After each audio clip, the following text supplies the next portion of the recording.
Bapak Ibu sekalian, masuk ke sesi terakhir, materi terakhir yaitu teknik split perbanyakan koloni tetragonula biroi, dan juga nanti akan ditampilkan videonya. Mau materi dulu atau video dulu Pak Mahani? Materi dulu Pak. Oke, baik, kami persilakan Pak Mahani untuk lanjut. Sudah kelihatan Pak Edi?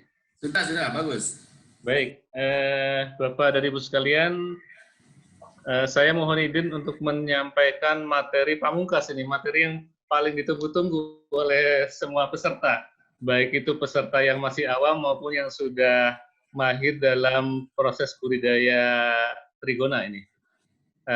Teknik rapid split, karena memang teknik split ini sangat-sangat singkat, hanya butuh waktu kurang dari 30 detik. Sampai Pak Edi sendiri sempat bertanya, ini maksudnya 30 detik atau 30 menit ini? 30 detik, maksimum 30 detik. Ya. Sebetulnya memang teknik ini tidak pernah kami buka ke publik, hanya untuk konsumsi internal. Jadi kalau ada pelatihan-pelatihan yang teknik koloni, split koloni, kami biasanya yang sampaikan teknologi yang regulernya. Ini sebetulnya teknologi untuk internal kami. Untuk hari ini, pertama, teknik ini kami buka untuk publik. Mudah-mudahan ini bisa mendorong kemajuan dunia lebah tanpa sengat di Indonesia. Amin. Baik, Bapak Ibu semuanya. Jadi, berangkat dari teknik ini ada pertanyaan mendasar. Apa sih pentingnya teknik split ini? Jadi, teknik ini menjadi penting karena sangat bermanfaat untuk menjaga kelestarian koloni. Kita tahu bahwa gaung lebah trigona atau lebah tanpa sengat ini sudah sedemikian masif, orang rame-rame memproduksi membudidayakan lebah. Yang jadi pertanyaan tentu adalah koloninya atau bibitnya dari mana? Nah, selama ini memang suplai koloni terbesar adalah dari alam. Kita harus mengakui itu dari alam. Nah, yang menjadi persoalan ketika kita mengekstrak koloni atau mengambil koloni dari alam, cara mendapatkan koloninya itu menggunakan cara yang lestari atau tidak. Nah, memang pengalaman di lapangan ya cukup banyak pelaku trigona lebah tanpa sengat yang mendapatkan koloni ini tidak sabar. Ketika masuk ke dalam hutan, mencari koloni bibit lebah, ketemu dengan koloni, potong itu pohonnya. Ada yang begitu, meskipun sebagian ada yang mau bersabar dengan teknik cangkok dan sebagainya. Tetapi kalau kita mengandalkan koloni itu sumber dari alam, maka agak sulit kita berharap dunia lebah tanpa sengat ini akan menjadi maju. Oleh karena itu, mau tidak mau, teknologi split koloni ini harus kita kembangkan. Nah, jadi memang pentingnya teknik split koloni ini adalah dalam rangka untuk menunjang produktivitas madu, propolis, maupun bee pollen dari lebah trigona. Nah, manfaatnya tentu teknik ini akan menjaga kelestarian koloni dan lingkungan, bermanfaat meningkatkan jumlah koloni, dan bermanfaat meningkatkan produksi madu, propolis, dan bee pollen. Itu manfaatnya. Nah, masuk ke persoalan teknis, bagaimana sih tahapan atau rangkaian proses split colony ini? Sebetulnya dalam tahap split colony itu ada 3 tahapan penting. Yang pertama adalah tahap persiapan, kedua adalah tahap split itu sendiri, dan yang ketiga adalah tahap penanganan pasca split. Ketiga tahap ini merupakan sebuah rangkaian yang tidak bisa dipisahkan. Kalau misalnya ada tahapan yang diabaikan, maka itu akan menimbulkan resiko. Nah, kalau kita berbicara dalam proses persiapan, yaitu proses awal dari split, nah, ada 2 hal yang harus kita pahami. Ada 2 hal yang harus kita perhatikan. Pertama adalah kotak anakan. Kotak anakan harus kita siapkan. Harus bersih dan steril, rapat dan aman, harus kering, dan harus memiliki atau menebarkan aroma lebah. Itu syarat kotak anakan. Jadi harus kita persiapkan. Kalau syarat-syarat ini ada yang tidak terpenuhi, itulah yang menyebabkan kegagalan dalam proses split. Misalnya, banyak tuh saya dapat pertanyaan dari petani, Pak, kotak saya bersih, udah disterilisasi, udah dipanggang segala macam, rapet, aman, kering, wah macam-macam lah. Tapi kenapa nggak betah juga? Saya tanya, sudah dikasih parfum lebah belum? Wah, petani itu bingung, Pak, parfum lebah tuh emang ada ya? Ada. Jadi yang suka dengan parfum bukan hanya kita manusia, lebah pun suka dengan parfum. Tapi ya parfum lebah, bukan parfum manusia gitu. Nah itu anakan kotaknya harus kita siapkan, kotak anakan ini. Yang kedua harus kita siapkan kotakan indukannya.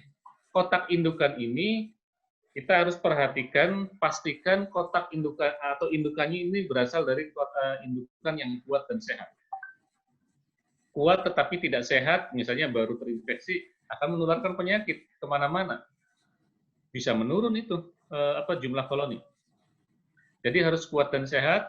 Yang kedua, kotak indukannya susunan duanya layak split. Nah, memang mohon maaf di sini sangat spesifik ke biroi ini. Spesifik biroi dan spesifik model kotaknya seperti yang kami kembangkan. Vertikal 3 susun. Jadi yang kotak 3 susunnya tadi, susunan nomor 2 layak split. Nanti kriteria layak split seperti apa akan ada penjelasannya kemudian. Nah, kalau persiapan ini kotak anakan dan kotak indukan sudah siap, maka baru kita boleh masuk ke tahap split. Setelah tahap split inilah yang kemudian kalau kita tahu caranya sangat singkat. Kalau bagi kita atau saya sendiri kalau dengan tenaga yang ini tidak ada halangan itu sebetulnya proses split hanya butuh waktu 10 detik. Bapak Ibu bayangkan 10 detik proses split singkat sekali. Jadi 30 detik Pak Mahani ya? Ya. 30 detik itu maksimal ya. 30 detik maksimal. Kalau kita sangat gesit ya, mahir dan tidak ada error, itu 10 detik selesai. Jadi kalau kita mau men-split koloni, 1000 koloni kita lakukan split, nggak masalah dengan teknik ini. Nah, sementara kalau teknik split yang dikembangkan di luaran, ya, itu kan jangankan 1000 sehari, ya kan, dapat 2 koloni, 3 koloni sehari aja udah kerepotan. Itu. Tapi dengan teknik split ini, kita mampu tuh 1000 koloni sehari. Kalau ada koloninya, ya kan, itu. Nah, setelah proses split ini, maka jangan lupa ada tahapan terakhir, yaitu tahapan penanganan pasca split. Apa itu? Yaitu memastikan lingkungan tetap mendukung proses perkembangan anakan. Bagaimana lingkungan yang mendukung itu? Jadi kita lakukan split jangan di musim hujan ya. Kalau di musim hujan kita lakukan split sama saja dengan bunuh diri. Lingkungannya tidak boleh lembab. Lingkungannya juga tidak boleh anginnya terlalu kencang. Jadi kalau anginnya di lokasi tertentu terlalu kencang, harus kita siapkan pohon-pohon penahan angin. Kemudian aman dari predator dan kompetitor. Predator misalnya tawon, kompetitor misalnya semut. Aman dari perubahan suhu ekstrim. Ekstrim dingin, ekstrim panas harus dijaga. Kemudian sirkulasi udara harus bagus. Pencahayaan optimal, tidak terlalu kuat, juga tidak boleh terlalu gelap. Kemudian hindari perkelahian dan balik ke koloni induk. Nah ini perkelahian antar koloni dan balik ke induk itu sering sekali. Karena apa? Karena tidak tahu bagaimana mengelola lingkungan pasca split. Sebetulnya inti dari proses split, kalau kita menguasai 3 tahapan penting ini, itu proses split sangat mudah. Baik, kita langsung masuk ke proses teknisnya. Pertama, proses persiapan. Persiapan ini ada 2. Pertama, harus kita siapkan kotak anakan. Syarat kotak anakan pertama harus bersih dan steril. Jadi kita harus bersihkan seluruh permukaan dalam maupun luar menggunakan kuas. Kemudian celah kayu, ya, celah kayu ini harus bebas kutu dan telur serangga. Jadi harus kita bersihkan pakai kuas juga. Dan harus kita laburi permukaan dalam dan celah kayu itu menggunakan parfum lebah. Melaburinya dengan kuas. Nah, parfum lebah seperti apa nanti ada penjelasannya. Kemudian perlu kita jemur sehari bagian dalamnya supaya terpapar matahari. Paparan matahari itu akan membunuh kuman, membunuh serangga dan sebagainya. Yang kedua, kotak anakan harus rapat dan aman. Oleh karena itu, celah-celah antar kayu, sambungannya ini harus kita seal dengan propolis. Nah, ini yang tadi pagi kita bahas bersama yang moderatornya Pak Zul. Propolis dari karet itu memang kan kalau untuk penggunanya propolis cair kurang laku, tapi ini sangat laku untuk bikin parfum penutup celah ini. Sangat bagus itu. Karena toksisitas dari lebah getah karet kan tinggi toksisitasnya. Sangat cocok itu untuk mengusir hama dan penyakit. Penggunaannya ada, asal kita tahu caranya. Yang ketiga, kotak anakan harus kering. Jadi harus kita jemur dulu seharian, pastikan bagian dalamnya harus terpapar matahari. Yang keempat, pastikan kotak anakan ini beraroma lebah. Supaya betah, bagaimana supaya mengeluarkan aroma atau memiliki aroma lebah? Maka harus kita laburi permukaan dalam dan celah kayunya menggunakan parfum lebah. Gitu. Nah, berikutnya, bagaimana cara membuat parfum lebah? Ini. Jadi kotak anakan tuh harus kita labur dengan parfum lebah. Caranya mudah. Siapkan propolis balok. Nah, bila perlu, propolis balok yang kurang laku untuk industri propolis. Misalnya, propolis yang dominan karet, kan kurang laku itu. Atau propolis dominan nangka, itu juga kurang laku, karena dari nangka itu rendemnya rendah sekali. Jadi terbang sejauh apapun, sebebas apapun, mereka pasti akan tahu tempat kembalinya. Kenapa? Karena sudah banyak feromon di kotak anakan. Gitu. Jadi dengan cara seperti ini, tidak ada cerita, Pak, koloninya yang anakan kabur. Nah, kalau kabur karena prosesnya tidak seperti ini. Tapi kalau proses seperti ini tidak akan kabur. Seperti itu. Jadi sangat singkat sekali. Sangat simpel sekali untuk split koloni ini. Tapi memang yang tingkat keberhasilannya tinggi, mudah dan sebagainya baru di koloni spesies biroi. Untuk spesies yang lain saya belum tahu persis ya, karena saya juga ketika jatuh hati ke stingless bee 1-2 tahun saya mempelajari berbagai macam spesies lebah. Di tahun kedua menginjak tahun ketiga saya langsung putuskan biroi yang saya tekuni gitu. Yang lain-lain saya tidak terlalu menekuni. Nah, apa sih keunggulan dari teknik rapid split ini? Pertama, keunggulannya sangat singkat waktunya, kurang dari 20 detik. Mohon maaf, kurang dari 30 detik. Nanti ada videonya di akhir akan diputar oleh tim Pak Edi. Itu proses splitnya ya, hanya 20 detik.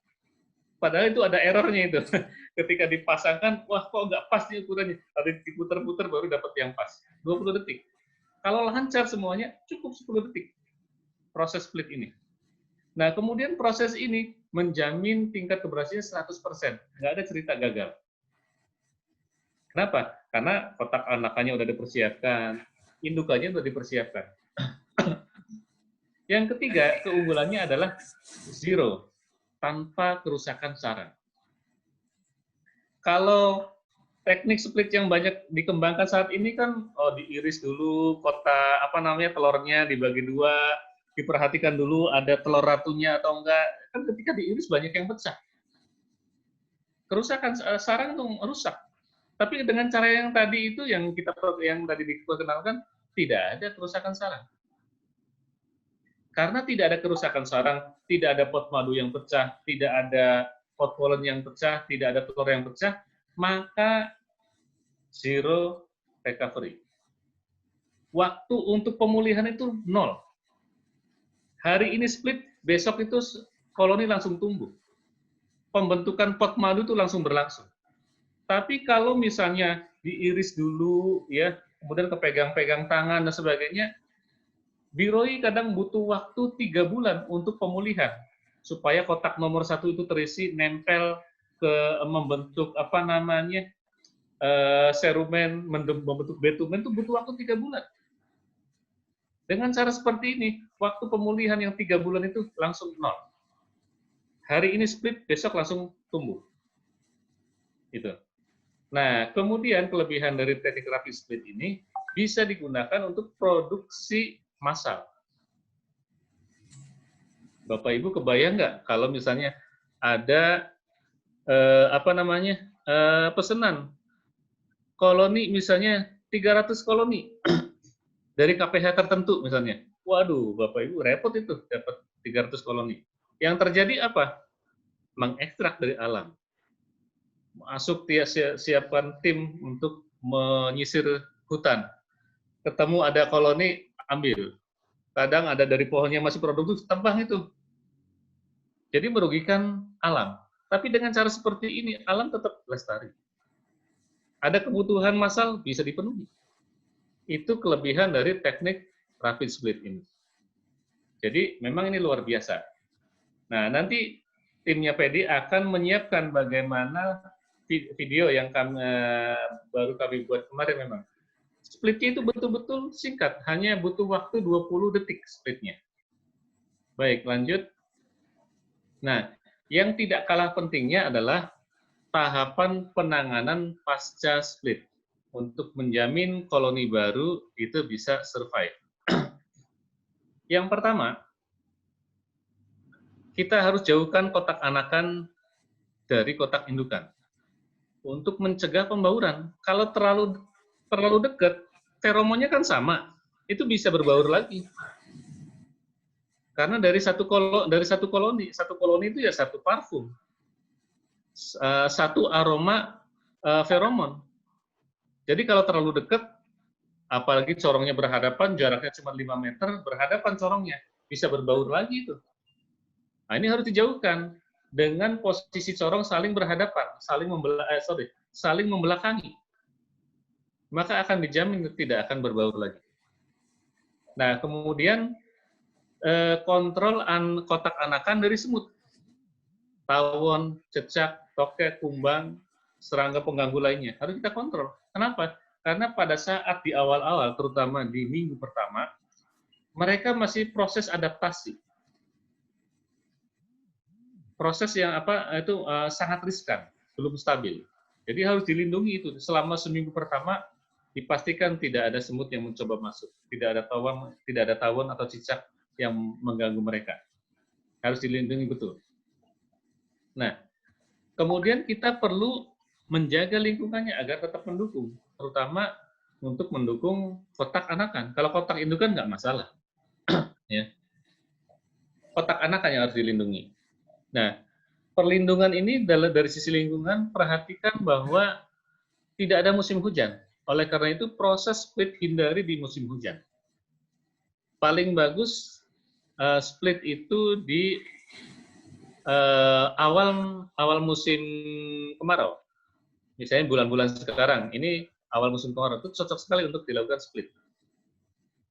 Lingkungan harus perhatikan tidak lembab, anginnya tidak kencang, aman dari predator dan kompetitor, aman dari perubahan suhu ekstrim, ya, sirkulasi udaranya bagus, pencahayaan optimal. Nah, kemudian hindari perkelahian dan balik ke koloni induk. Kalau balik ke koloni induk kan masalahnya ya tadi dengan koloni induk. Tapi kalau perkelahian bisa jadi masalahnya dengan tetangga sebelah. Nah, supaya tidak terjadi perkelahian, maka jaraknya diatur agak jauh. Jadi ada baiknya juga kita menyiapkan saung anakan. Tempatnya agak sepi dan harus dijamin juga pakannya harus cukup, yaitu nektar, resin, dan polennya, supaya aman. Nah, kalau semua proses ini kita penuhi, maka insya Allah proses seperti itu sangat mudah. Sangat mudah, sangat murah, dan sangat cepat. Nah, saya kira itu proses atau teknologi split colony atau rapid split colony biroi. Sangat simple. Bagi yang belum tahu mungkin, waduh, bagaimana ya kok bisa kurang dari 30 detik? Ini sebetulnya sangat sederhana. Tapi memang saya untuk menemukan teknik ini juga butuh waktu lama gitu. Nah, dan hari ini teknologi ini Bapak Ibu sudah menguasai, mudah-mudahan ke depan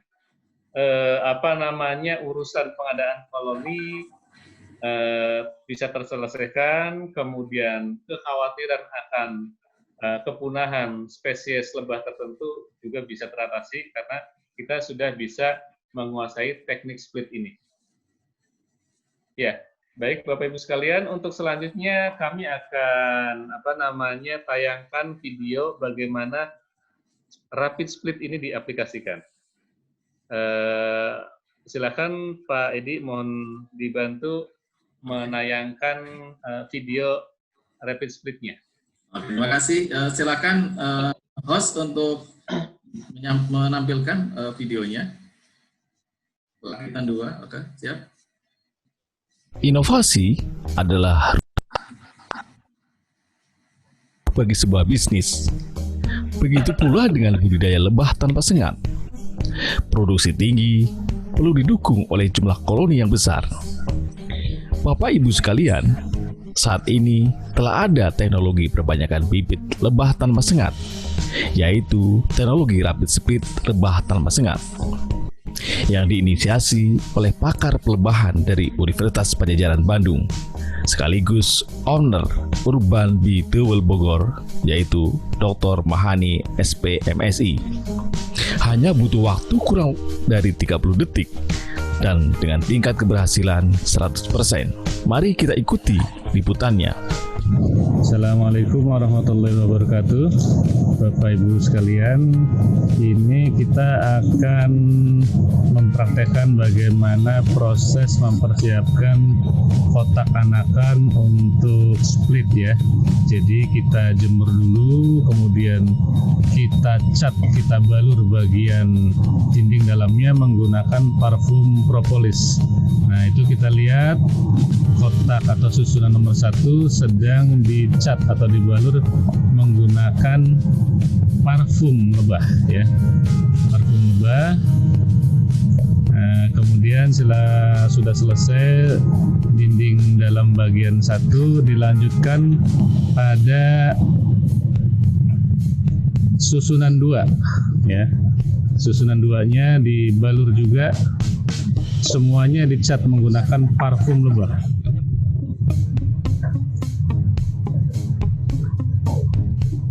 Ya, sudah selesai untuk yang pertama. Dilanjut kemudian yang susunan 2-nya. Jadi yang dibalur menggunakan parfum lebah itu cukup bagian dalamnya saja. Tujuannya agar koloni baru hasil split itu langsung betah pada kotak anakan atau kotak yang baru. Jadi parfum lebah ini untuk menjamin agar koloni baru betah di kotak yang baru. Ya, oke, saya kira sudah cukup susunan 2. Lanjut dengan susunan yang ketiga.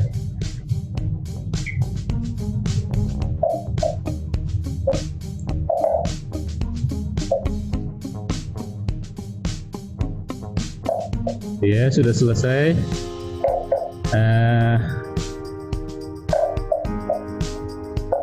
Ya, cukup. Nah, kemudian kita biarkan dijemur ya supaya kering. Karena kalau basah nanti kemudian jadi lembab dan sebagainya akan mengganggu, bisa timbul jamur dan sebagainya. Kita biarkan ini sekitar setengah hari cukup kalau panasnya terik ya. Kalau sudah kering, maka kemudian kotak anakan ini siap untuk split koloni, digunakan untuk split koloni.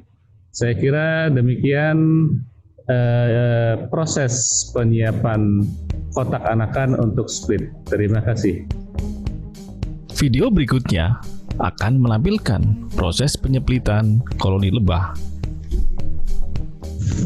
Ya, Bapak Ibu sekalian, kita akan mulai proses split. Ini adalah kotak indukan yang sudah siap untuk di split. Kita lihat ini ya. Nah, ini kotak indukan. Sementara yang sebelah sini, sebelah kirinya adalah kotak anakan yang sudah kita persiapkan, sudah dibalut dengan parfum lebah dan sebagainya, siap untuk split. Mari kita lihat bersama, simak bersama bagaimana proses split yang sangat cepat ya. Baik, siap, mulai 1, 2, 3. Iya.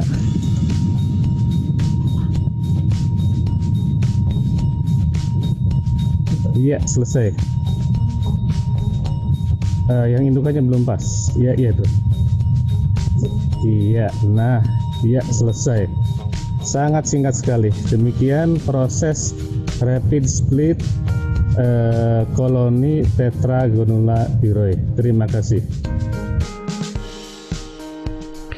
Bapak Ibu sekalian, demikian tadi telah kita saksikan bersama proses teknologi rapid split dalam pembuatan bibit lebah tanpa sengat. Terima kasih.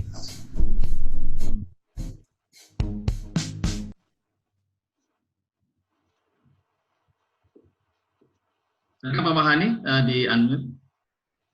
Terus hostnya minta ini, udah tolong Pak Mahani di unmute. Masih ada materi Pak Mahani?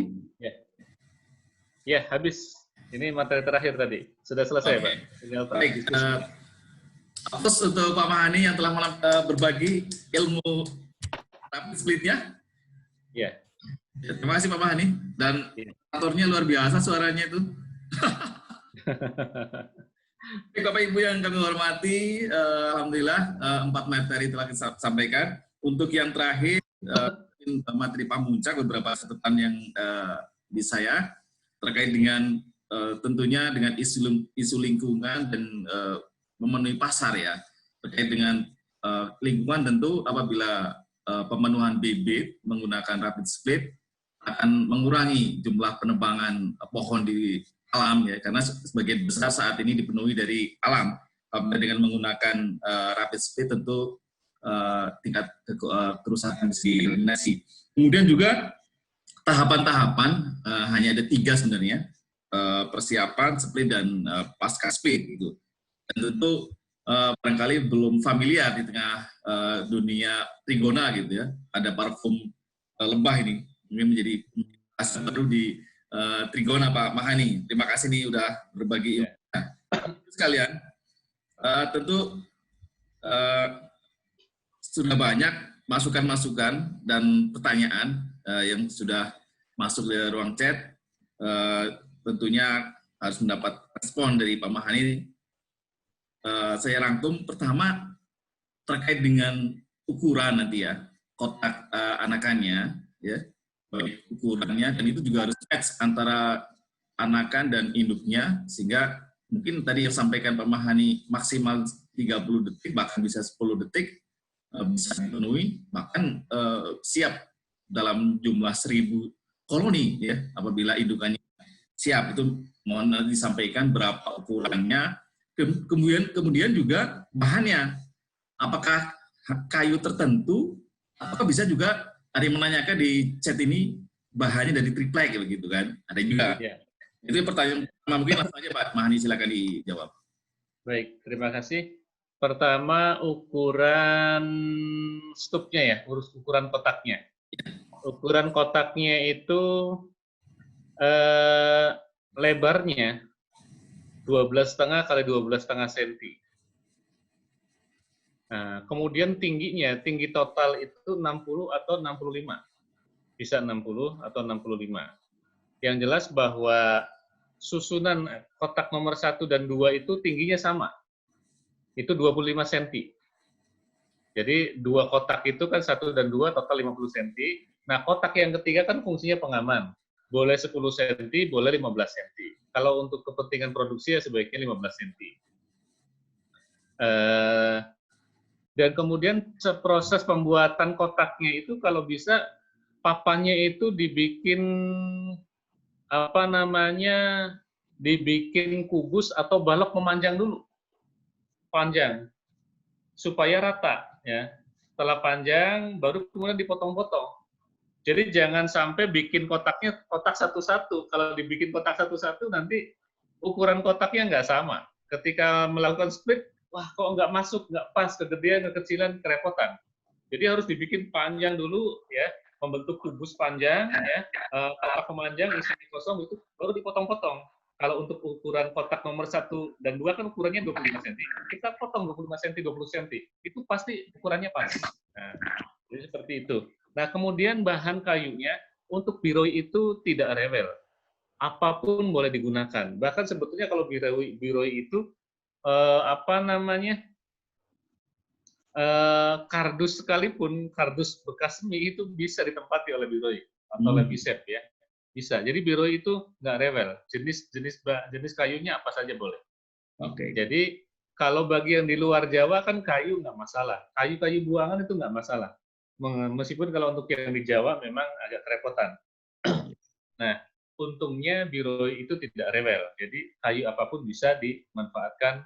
Kayu triplek juga boleh ya, bisa dimanfaatkan.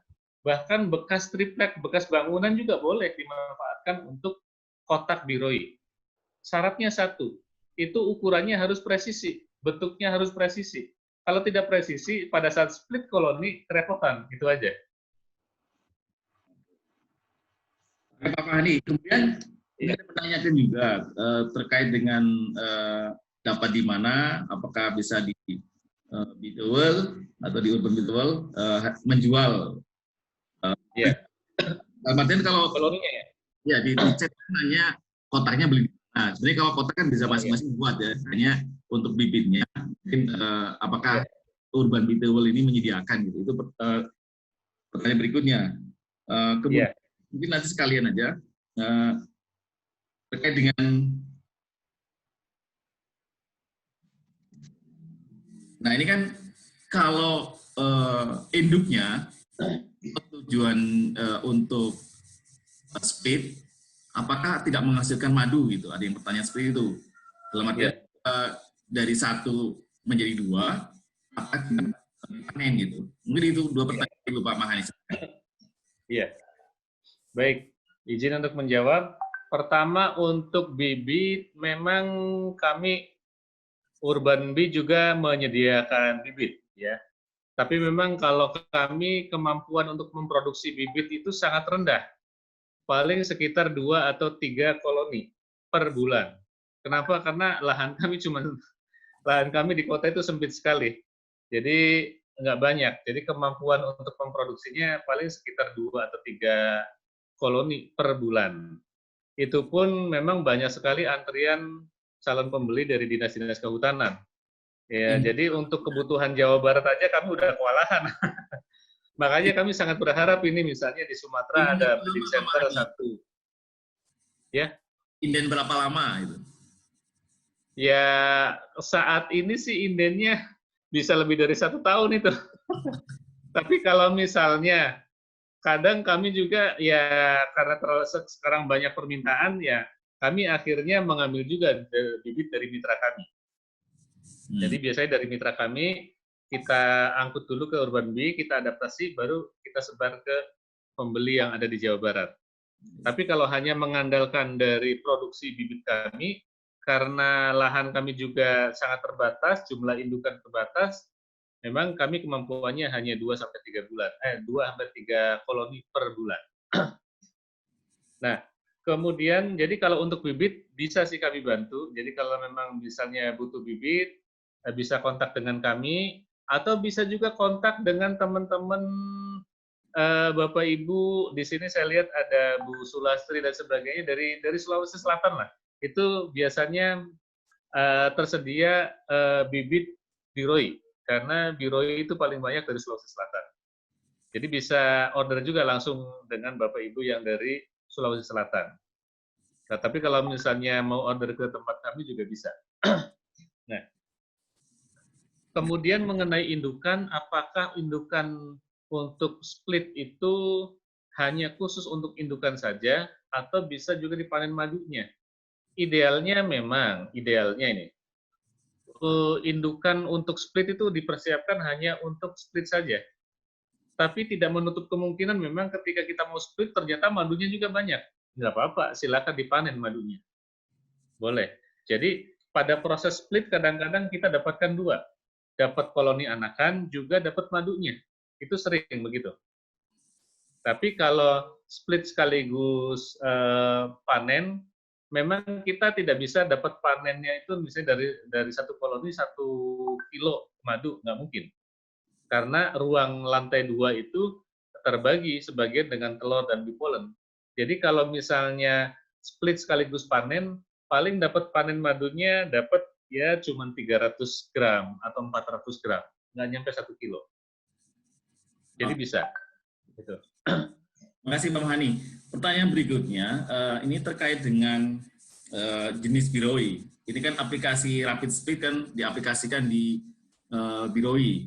Apakah cocok untuk jenis-jenis lain, Pak Mahani? Untuk sementara ini spesies lain tidak cocok. Spesies tidak cocok. Saya sudah mencoba ke Itama. Itama sebetulnya dengan bentuk dan model ukuran stuk yang sama tadi itu bisa Itama, ya. Tetapi tingkat keberhasilannya cuma 30%. Untuk Itama bisa. Jadi bentuk dan model kotak yang tadi, ukuran yang tadi itu bisa untuk Itama. Tapi kalau untuk spesies lain tidak bisa. Itu pun untuk Itama ada catatannya. Tingkat keberhasilannya hanya 30%. Jadi dari 10 kali split yang jadi cuma 3, 7-nya gagal. Gitu. Baik, terima kasih Pak Mahani. Berikutnya ini masih ada yang masih mengganjal terkait dengan biroi lagi. Karena sebagai pemenuhan bibit di masing-masing wilayah ini kan masih ketergantungan dari alam, ya. Betul. Mungkin ada trik atau cara khusus sehingga keberhasilannya bisa tinggi, Pak Mahani. Tidak hanya jenis biroi sebenarnya. Kalau Itama dan sebagainya kan masih mengandalkan alam. Silakan Pak Mahani. Iya. Betul. Jadi memang kalau kita berorientasi untuk meningkatkan produksi madu lebah tanpa sengat, itu kan otomatis kita terkait dengan budidaya.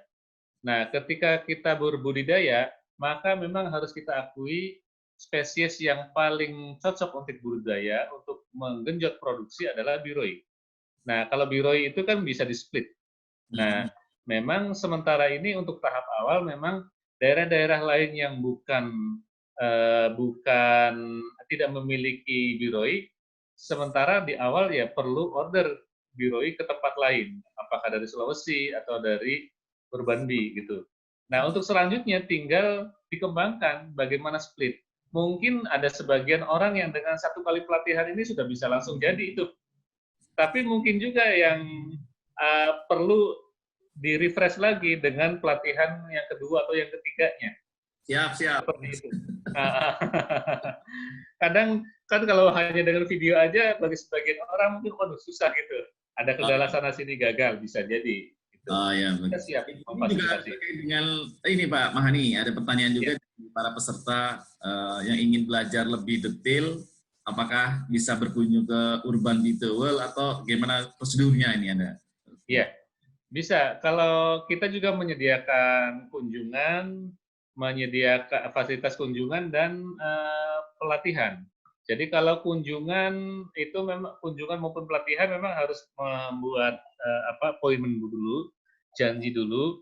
Tetapi memang sebelumnya saya juga mohon maaf karena sehari-hari saya ngantornya di Unpad di Bandung, sementara posisi Urban Bee itu ada di Bogor. Urban Bee itu nyatu dengan CV Nutrima, nyatu dengan pabrik propolis.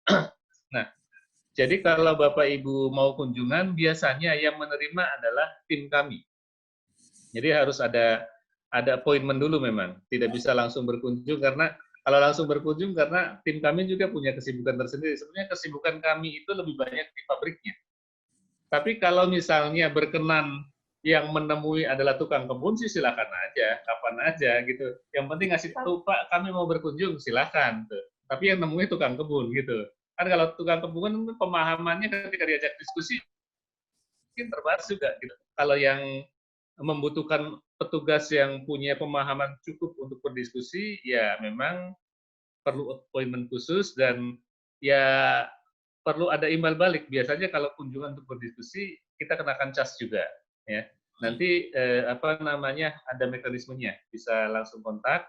Tapi kalau untuk kunjungan biasanya bukan saya yang menemui, kecuali kalau kunjungannya di hari pas saya ada di Bogor, itu saya bisa langsung menemui. Saya kan ada di Bogor itu hanya hari Sabtu, Minggu, dan Senin.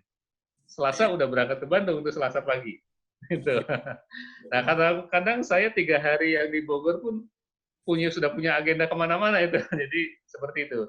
Tapi kalau training budidaya, training pengolahan pasca panen, training rekayasa mutu madu, training split, memang biasanya saya langsung, dan disitulah ada proses mencari waktunya. Saya kapan bisanya, kemudian calon peserta kapan bisanya. Kalau udah sepakat baru training berlangsung. Oke, terima kasih Pak Mahani. Ini masih ada kaitan terkait dengan split. Tadi udah sampaikan terkait dengan standar atau indikator indukan siap di split begitu. Nah, dari Pak Prabani dari Pusdiklat menanyakan, kalau dari segi waktunya kapan bisa di split gitu? Oh iya. 3 bulan, 6 bulan, sebagainya.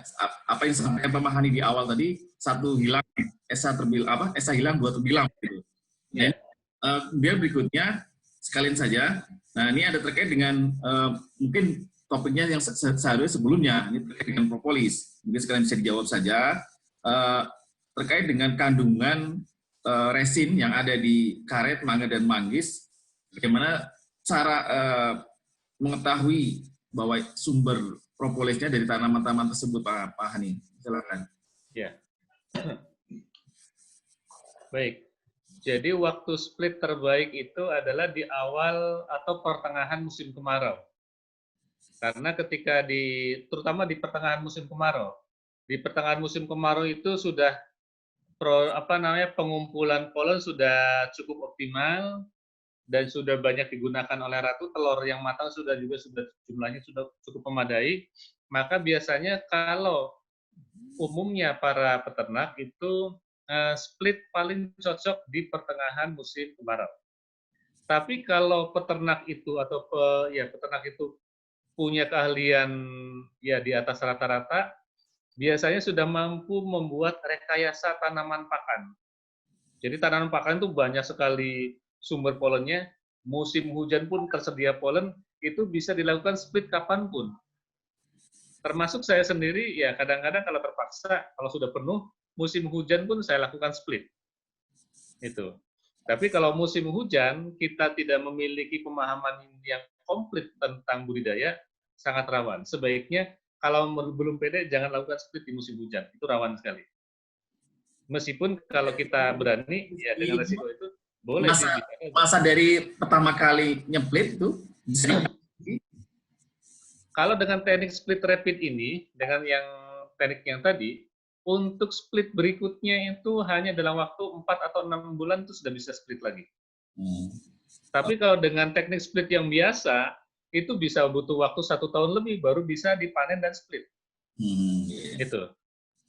Nah, kalau dengan teknik yang seperti tadi, seperti rapid split yang kami perkenalkan, pakannya biasa-biasa saja, itu paling split setahun sekali.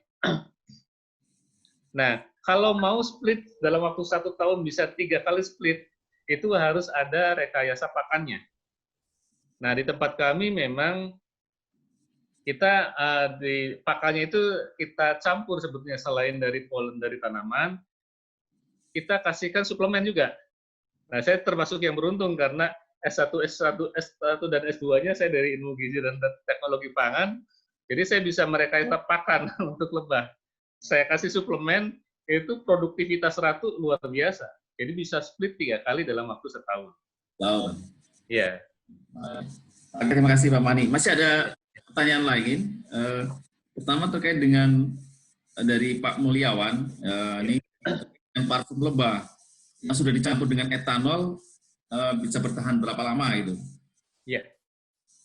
itu bisa bertahun-tahun, Pak.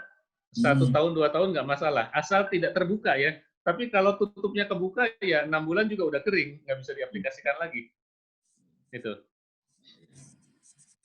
Mungkin itu yang sudah bisa ini saya rangkum pertanyaan para peserta. Iya. Ada juga yang menanyakan dari Pak Hamiron, ini dari Bengkulu. Iya. Dan mana yang didahulukan antara metode split atau produksi madu, tentu tadi sampaikan Pak Mahani di awal terkait tujuannya. Kalau tujuannya itu ya tidak buat anakan, gitu, tidak split. Sudah terjawab ya di Pak Mahani tadi. Kemudian resin gaharu, tinggi kadar populisnya seperti apa, ini juga tanya, silakan nanti dijelasin Pak Mahani ya. Silakan Pak Mahani. Ya, resinnya. Iya. Resin gaharu apakah tinggi kadar propolisnya? Iya. Resin gaharu itu termasuk yang tinggi kadar propolisnya. Khasiatnya juga bagus.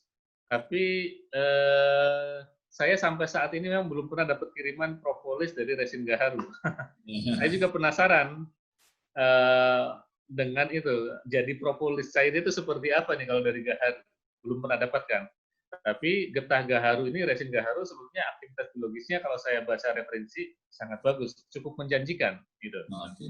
Nah, kemudian terkait dengan tadi produksi ya, budidaya orientasinya produksi madu atau bibit, itu harus kita pilih salah satunya. Atau kita bagi separuh koloni untuk produksi, separuh koloni untuk khusus untuk pembibitan bisa. Nah, itu terkait dengan penyediaan pakannya. Kalau kita orientasinya menyediakan bibit, pastikan komposisi atau persentase tanaman sumber polennya lebih banyak. Kalau mau advance lagi ya, memang saya sendiri untuk bibit pembibitan itu tidak hanya mengandalkan tanaman, tapi saya berikan suplemen. Jadi saya bikin sendiri suplemen. Jadi bukan propolis, bipolennya itu saya ekstrak, saya membuat menjadi hidrolisat bipolen. Ketika hidrolisat bipolen ini saya kasihkan ke ke lebah, itu efisiensinya tinggi sekali. Itu. Jadi teori ilmu gizi ke manusia saya coba terapkan di lebah, ternyata masih berlaku gitu. Seperti itu. Oke. Itu Pak Mahani, pertanyaan-pertanyaan yang masih mengganjal di para peserta cukup, ya sudah cukup panjang. Dari jam 9 ini sudah jam setengah 3 waktu Indonesia bagian barat, timur sudah mendekati senja itu. Nanti mohon izin nanti Pak Mahani untuk bisa bergabung di grup khusus Duel atau Trigona. Mohon izin nanti kami invite gitu. Tapi demikian tadi akhir dari pelatihan kita. Mohon aplaus untuk kita semua. Terima kasih Bapak Ibu sekalian, alhamdulillah rangkaian pelatihan kita persiapan cukup 2 minggu. Terima kasih Pak Mahani yang telah menyediakan waktu sehari berbagi ilmu. Insya Allah ilmu ini bermanfaat untuk kita semua dan nantinya mudah-mudahan menjadi nilai barokah dan al-majariyah tentunya. Tentu harapan kami di KPH Lakita nanti juga yang saat ini juga mencoba mempersiapkan untuk sebagai breeding center di level Sumatera Selatan dan khususnya di Sumatera. Mohon host bisa ditampilkan. Oke. Tapi Ibu sekalian, depan jaringan yang ada yang sudah terbentuk melalui WA, kemudian tetap berlangsung dan pasarnya juga udah jelas. Pak Mahani siap menampung dan siap bekerja sama baik untuk sistem jual beli, maklon ataupun barter. Pak Mahani tentunya. Barter ya. Barter gitu, siap gitu. Silakan berkunjung, adanya di Sindang Barang, tidak jauh dari kampus IPB, silakan berkunjung ke sana. Dan saya juga sudah berkunjung gitu, makanya saya mengajak Pak Mahani untuk sharing ke teman-teman kita karena ilmunya sangat bermanfaat bagi KPH Lakita yang sudah menjajaki dan berkunjung ke Urban Bitual. Alhamdulillah bisa di-share ke teman-teman di seluruh Indonesia. Tentu harapannya ke depan Indonesia akan terpenuhi kebutuhan madu dan propolis, sehingga nanti akan muncul propolis yang bersumber dari wilayah masing-masing. Ya. Bapak sekalian, untuk sesi berikutnya kita akan foto bersama. Mungkin logonya L ya. L kalau di KPH ini lestari. Ini kita ini lebah aja ya. Oke ya, nanti saya hitung ini karena layarnya ada cukup banyak. Nanti saya sampai 9 layar ya. Saya hitung ya satu-satu ya. Untuk layar pertama mohon L-nya, tangannya L dulu. Nanti saya sampai 9 ya. 1, 2, 3. Oke, terima kasih. Layar 1. Layar 2. Silakan L, jangan lupa. Lebah dan lestari. Oke. Layar 3. Oke. Kemudian layar 4. 1, 2, 3. Layar 5. Mohon jangan live dulu. Oke, layar 6. Luar biasa pesertanya. Layar 7. Oke. Sebagian tidak menampilkan wajahnya, tidak apa-apa. Oke, Bapak Ibu sekalian, terima kasih atas segala perhatiannya. Untuk materi telah di-share di grup, dan nanti apabila membutuhkan belum lengkap bisa hubungi panitia. Terima kasih untuk kita semua. Marilah kita tutup sama-sama dengan melafalkan hamdalah. Alhamdulillahirabbil alamin. Terima kasih atas segala perhatiannya. Mohon maaf apabila ada hal-hal yang kurang berkenan selama penyelenggaraan. Silakan forum grup bisa dimanfaatkan sebaik-baiknya dan bermanfaat. Kemudian untuk sertifikat nanti akan disiapkan oleh panitia. Kami minta waktu 3 hari ya untuk menyiapkan. Nanti sesuai dengan nama yang sudah diregistrasi dan email yang sudah ada. Jadi mohon dicek kembali nanti apakah 3 hari lagi sudah ada email masuk terkait dengan sertifikat. Penggunaan sertifikat bagi rekan-rekan yang fungsional ataupun penyuluh, dosen, ada nilai kumnya begitu. Nanti akan kami fasilitasi. Terima kasih. Tepuk tangan untuk kita semua. Oke, Assalamualaikum warahmatullahi wabarakatuh. Waalaikumsalam warahmatullahi wabarakatuh. Terima kasih Pak Mahani, terima kasih. Sama-sama Pak. Semuanya. Ya, Pak Edi dan Bapak Ibu semuanya, saya mohon pamit undur diri. Saya belum sholat dan makan ini. Bos. Iya. Kalau masih mau menyapa, kami masih ada punya waktu setengah jam untuk bisa dimanfaatkan. Terima kasih nih dari berbagai penjuru, terima kasih dari berbagai stakeholder, NGO juga hadir, penggiat, kemudian dosen, nanti tentunya para dosen bisa menularkan ilmunya ke para mahasiswanya, dan tentunya nanti mohon bisa di-unmute hostnya. Tentunya dosen-dosen juga bisa mengambil topik-topik penelitian yang ada di wilayah masing-masing dan juga wilayah KPH, tentu terbuka untuk bisa menjadi objek penelitian. Tentunya nanti akan menambah hasanah hasil-hasil penelitian terkait dengan pengembangan lebah tanpa sengat atau trigona. Baik, silakan host bisa di-unmute untuk saling menyapa. Barangkali masih ada waktu 30 menit. Ada Mas Yayom, ini kakak saya. Halo Mas Yayom. Bapak Roro. Oke, silakan host di unmute. Apa bisa? Silakan nanti kalau masih membutuhkan informasi bisa kontak kantor KPH Lakitan ataupun langsung kontak ke saya. Apabila hal-hal yang kurang jelas terkait dengan materi, dan nomor Mahani juga nanti akan kami share melalui grup. Gitu. Terima kasih Bapak Ibu sekalian ya. Terima kasih Pak Rudi, Pak Wito, Pak Sudi, Bu Mercy, Pak Rido, Pak Rudi, Ambiu, Pak Bowo, Pak Teguh, Pak Sugito, Bu Fatmawati, Bu Melisa, Pak Mas Wawan, Penyambungan, Mas Joko, sangat luar biasa pesertanya nih.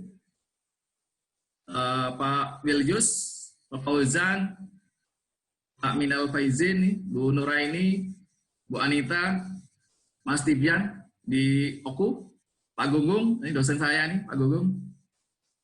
Pak Suyadi dari Oku juga nih ya, apa Oki? Mas Jamal nih, senior saya juga nih, Ustadz. Assalamualaikum Ustadz. Pak Airon, Pak Andi, Pak Abu Bakari nih, Pak Darman dari Babel, Pak Yohanes Toding, Mas Gun di Pati ya Mas Gun ya, Bu Nelly, Mas Aposan ini, teman kuliah saya, Pak Mustahidin, Pak Firdaus, Mas Teguh Pasir nih, pernah berkunjung ke Lakitan. Assalamualaikum Mas. Pak Asep Jalani, Assalamualaikum Pak Suwondo, Bu Nur Laili, hadir juga Pak Armin Bani yang baru bergabung pagi tadi, Pak Jeremias Yakob, Kang Rahmat mudah-mudahan masih gabung, Hamiron, Mas Toto, Pak Dedi, ya. Ternyata banyak juga teman-teman dari DKI ini yang bergabung, ya. Bu Kristina, ya. Mas Dodi Yuliantoro, Assalamualaikum Mas Dodi. Bu Kristina, Muhammad Aidwin Gultom, Pak Tatang, Kang Silmi, Assalamualaikum. Silakan di unmute host, siapa tuh ingin menyapa teman-temannya.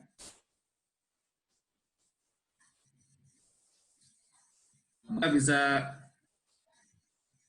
silakan kalau ingin menyapa, sudah di semua. Assalamualaikum, salam sehat. Salam. Baik, enak sekali. Terima kasih. Baik. Apakah masih ada hal yang mau ditanyakan? Silakan.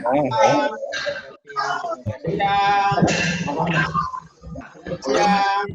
Mbak Ina Prabu Santi. Baik. Mas Adios. Halo, selamat siang. Yang, Terima kasih Pak Edi. Sampurasun. oke. Santai. Luar biasa nih, berbagai penjuru Indonesia telah gabung. Terima kasih Pak Edi. Oke, sama-sama. Terima kasih Pak Edi. Sama-sama Pak, ya. Enita dari Pelagat. Terima kasih teman-teman asosiasi yang telah mendukung. Bang Julmansa dari NTB, Mbak Uda Bambang dari Tuban, dan Nenek Kerinci, dan sehat, Mas Supriyadi, asosiasi yang lain yang telah membantu pelancaran ini, genap pengurus asosiasi dan juga teman-teman KPL lagi. Gua nggak punya nomornya. Lo aja terus vote ya.